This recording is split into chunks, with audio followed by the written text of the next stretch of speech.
যশোরের বেনাপোল স্থলবন্দর হয়ে ভারত থেকে এলো 2,31,840 পিস মুরগির ডিম।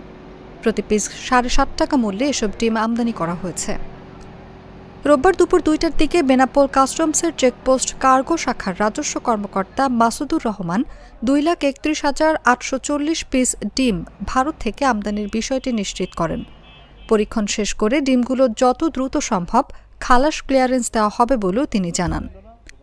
এর আগে গত বছরের 5 নভেম্বর প্রথম চালানে 61,950 পিস ও দ্বিতীয় চালানে 2,31,840 পিস ডিম আমদানি করা হয়।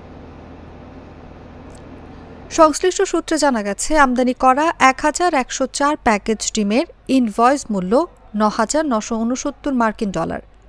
বেনাপোল কাস্টমস হাউসের উপকমিশনার ওথেলো চৌধুরী বলেন, ডিমের চালানটি আজ বেনাপোল বন্দরে প্রবেশ করেছে। ডিম আমদানির উপর 33% কাস্টমসের ভ্যাট ট্যাক্স রয়েছে। সব আনুষ্ঠানিকতা সম্পাদনের পর পরীক্ষণ করা হবে, এরপর খালাস দেয়া হবে।